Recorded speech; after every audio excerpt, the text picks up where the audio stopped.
तो स्वागत है आपका अपने यूट्यूब चैनल सुभांश क्लास में। हम आपके लिए लेकर आए अर्धवार्षिक परीक्षा कक्षा 12वीं है, विषय है साहित्यिक हिंदी। साहित्यिक हिंदी के पेपर का फुल सॉल्यूशन बताएंगे। यदि वीडियो पसंद आए तो चैनल को सब्सक्राइब कर दीजिएगा, बेल आइकन को ऑन कर दीजिए, जिससे हमारे अगली वीडियो की नोटिफिकेशन आपको सबसे पहले मिले।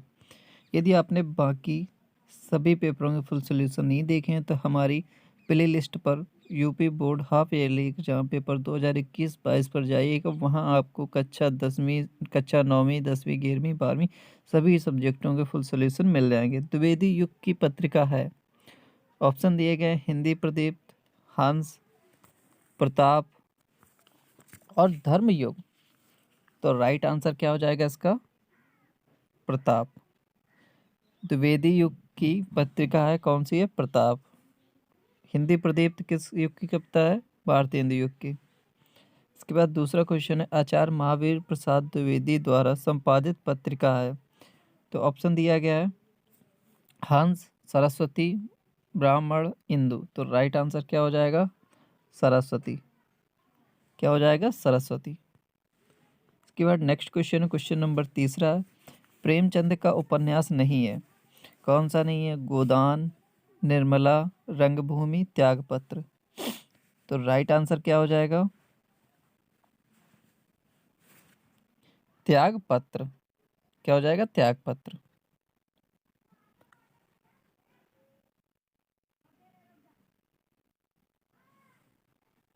इसके बाद नेक्स्ट क्वेश्चन है बेईमान की परत किस विधा की रचना है? बेईमान की परत किस विधा की रचना है? तो इसका राइट आंसर क्या होने वाला है? कहानी, निबंध, नाटक, यात्रा, वृत्तांत। इसके बाद नेक्स्ट क्वेश्चन है बाण भट्ट की आत्मकथा है। बाण भट्ट की आत्मकथा है क्या है? उपन्यास, कहानी, जीवनी, आत्मकथा। तो बाण भट्ट की आत्मकथा क्या है? एक उपन्यास है। बाण भट्ट की आत्मकथा क्या है? एक उपन्यास है। क्वेश्चन नंबर दूसरे का पहला है कामायनी की विधा है। कामायनी किस काव्य की विधा है? महाकाव्य की। क्या है? एक कामायनी एक महाकाव्य है। महाभारत के बाद सबसे बड़ा महाकाव्य कौन सा है? कामायनी। कामायनी किसके द्वारा लिखी गई? जयशंकर प्रसाद द्वारा लिखी गई है। निम्नलिखित में से कौन सी रचना भक्ति काल की है? द्वापर, सूर सारावली, प्रियप्रभास, साकेत। तो राइट आंसर क्या होने वाला है? सूर सारावली। निम्नलिखित में से कौन सी रचना भक्ति काल की है? सूर सारावली। इसके बाद नेक्स्ट क्वेश्चन है जगन्नाथ दास रत्नाकर की रचना है। यशोधरा, रसकलश, उद्धव शतक, आंसू। तो राइट आंसर क्या हो जाएगा? उद्धव शतक। क्या हो जाएगा? उद्धव शतक। इसके बाद नेक्स्ट क्वेश्चन है रीति काल की रीति सिद्ध काव्यधारा के प्रतिनिधि रचनाकार है। रीति काल की रीति सिद्ध काव्यधारा के प्रतिनिधि रचनाकार है तो कौन है? बिहारी, भूषण, घनानंद, देव। तो कौन है? बिहारी जी हैं। इसके बाद नेक्स्ट है गोस्वामी तुलसीदास जी का बचपन का नाम क्या था? ऑप्शन पहला है तुकाराम, आत्माराम, सीताराम। क्या नाम था? राम बोला। क्या नाम था? राम बोला। इसके बाद निम्न क्वेश्चन नंबर तीसरा निम्नलिखित अवतरण को पढ़कर उस पर आधारित प्रश्नों के उत्तर दीजिए। कहते हैं दुनिया बड़ी भुलक्कड़ है, केवल उतना ही याद रखती है जितने में उसका स्वार्थ सत्ता है, बाकी को फोक कर आगे बढ़ जाती है।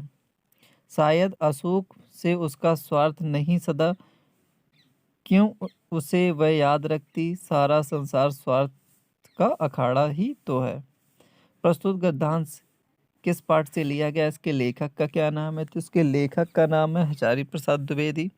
रेखांकित अंश की व्याख्या कीजिए। रेखांकित अंश में लेखक यह बताना चाहता है दुनिया में लोग जो रहते हैं वो सिर्फ वो चीज़ें याद रखते हैं जो उनके मतलब की होती हैं, जिससे उन्हें कुछ मिलना होता है, सिर्फ वो चीज़ें वो याद रखती हैं और वो चीज़ उन चीज़ों को भूल जाते हैं जिनसे उन्हें कोई लाभ नहीं होता है। प्रस्तुत गद्यांश में किस प्रसंग की चर्चा की गई है? प्रस्तुत गद्यांश में मनुष्य की प्रवृत्ति के बारे में बताया गया है कि मनुष्य की कैसी प्रवृत्ति होती है, वह क्या याद रखना चाहता है, वो क्या भूल जाता है। इसके बाद नेक्स्ट है, लेखक ने गद्यांश में किस प्रकार के लोगों को स्वार्थी कहा गया है। लेखक ने गद्यांश में उन लोगों को स्वार्थी कहा गया है जो केवल अपने मतलब की चीज़ों को याद रखते हैं और दूसरों को हित की चीज़ों को भूल जाते हैं। सारा संसार स्वार्थ का अखाड़ा ही तो है, पंक्ति का क्या आशय है। सारा संसार स्वार्थ का अखाड़ा ही तो है, इस पंक्ति से कवि का यह आशय है कि सारे संसार में रहने वाले लोग सिर्फ अपने स्वार्थ के बारे में सोचते हैं और दूसरे का भला करने के बारे में कभी नहीं सोचते, इसलिए सारा संसार स्वार्थ का अखाड़ा है। इसके बाद क्वेश्चन नंबर 4 है, निम्नलिखित काव्यांश को पढ़कर उन पर आधारित प्रश्नों के उत्तर दीजिए। दुख की पिछली रजनी बीत, विकसता सुख का नवल प्रभात, एक पर्दा यह झीना झीना छिपाए है जिसमें सुख गात, जिसे तुम समझो तो अभिशाप जगत की ज्वालाओं का मूल, ईश का वह रहस्य वरदान कभी मत इसको जाओ भूल। तो ये किस राइटर की रचना है? ये जयशंकर प्रसाद जी की कामायनी से लिखी गई है। जयशंकर प्रसाद जी की कामायनी से लिया गया है ये। सुख का नवल प्रभात कब विकसित होता है?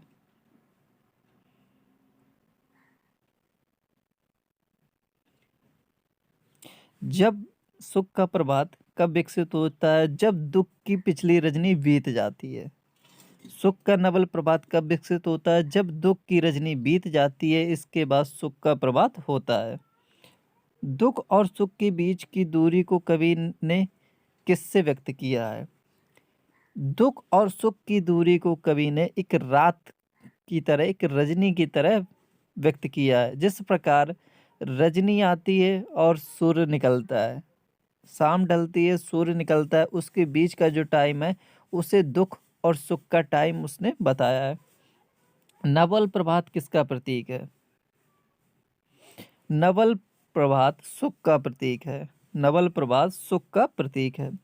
रेखांकित अंश की व्याख्या कीजिए। एक पर्दा यह झीना नील छिपाए है जिसमें दुख गात। एक पर्दा, जो रात की रजनी होती है, इसे एक पर्दा बताया है कवि ने, जो छिपाए बैठी है सुख की गात। कवि ने दुख को एक रात की तरह व्यक्त किया है जो छिपाए बैठी है सुख की गात। यदि ये रात निकल जाएगी तो हमारे लिए सुख भी आएगा। पाठ का शीर्षक और कवि का नाम, ये कामायनी से लिया गया है। इसके लेखक का नाम है जयशंकर प्रसाद। इसके बाद नेक्स्ट क्वेश्चन है, निम्नलिखित में से किसी कवि का जीवन परिचय देते हुए उसकी रचना लिखिए। महादेवी वर्मा, सूर्यकांत त्रिपाठी निराला, सुमित्रानंदन पंत। हम आपको तीनों राइटरों के जीवन परिचय डिस्क्रिप्शन में दे देंगे, आप वहां से देख लीजिएगा। क्वेश्चन नंबर खा है, निम्नलिखित लेखों में से किसी एक जीवन परिचय लिखिए। हजारी प्रसाद द्विवेदी, वासुदेव शरण अग्रवाल, पंडित दीनदयाल उपाध्याय। तो हम तीनों राइटरों के जीवन परिचय आपको यहाँ पर भी डिस्क्रिप्शन में दे देंगे, आप वहाँ से नोट कर लीजिएगा। यदि वीडियो पसंद आ रहा हो तो वीडियो को पूरा देखिएगा। यदि आपने अभी तक चैनल को सब्सक्राइब नहीं किया तो चैनल को सब्सक्राइब जरूर कर लीजिएगा। इसके बाद क्वेश्चन नंबर 6वां है, कर्मनाशा की हार अथवा बहादुर कहानी का कथानक संक्षेप में लिखिए। कर्मनाशा की हार अथवा बहादुर कहानी का कथानक संक्षेप में लिखिए। अथवा में दिया गया बहादुर अथवा कर्मनाशा की हार कहानी का कथानक संक्षेप में लिखिए। क्वेश्चन नंबर 7वां, स्वपठित खंड काव्य के आधार पर किसी एक प्रश्न का उत्तर दीजिए। खंड काव्य की भाषा शैली पर उदाहरण सहित प्रकाश डालिए। खंड काव्य की कथा वस्तु की समीक्षा कीजिए। क्वेश्चन नंबर 8 है, निम्नलिखित अवतरण का संदर्भ सहित अनुवाद कीजिए।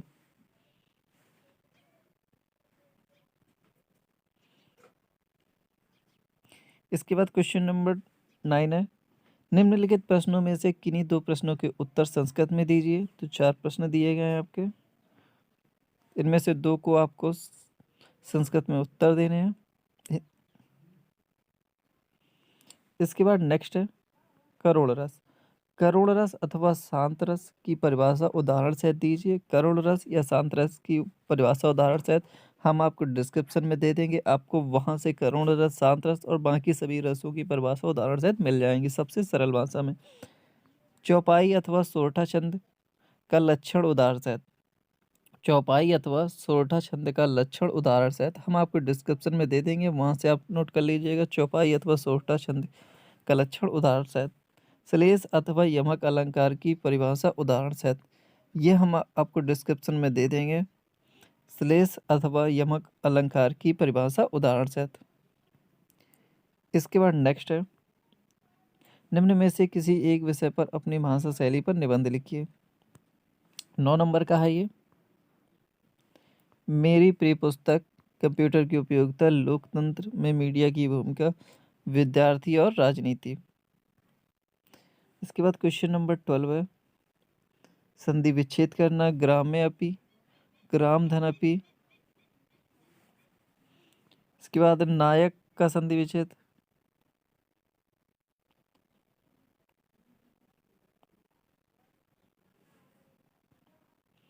दौग्धा का संधि विच्छेद। इसके बाद देख लीजिए, दामोदर में समास कौन होता है, तो दामोदर में कौन सा समास होता है, बहुब्री समास। प्रतिग्रह में समास। क्वेश्चन नंबर 13, राजनी रूप में राजन का क्या है, कौन सी विभक्ति है। इसके बाद नेक्स्ट है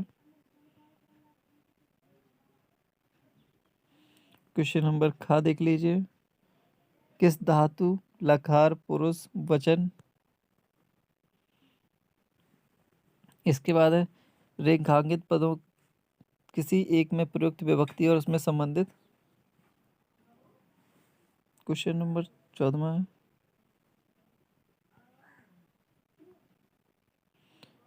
संस्कृत में अनुवाद करना। संसार में सभी लोग सुख चाहते हैं, पेड़ के पत्ते गिरते हैं, अपने माता पिता का सदा सम्मान करें, गांव के चारों ओर भाग हैं। यदि वीडियो पसंद आए तो चैनल को सब्सक्राइब कर दीजिए। यदि बचे हुए क्वेश्चनों के भी आप फुल सोल्यूशन पाना चाहते हो तो जल्दी से कमेंट करके बताइएगा। धन्यवाद स्टूडेंट।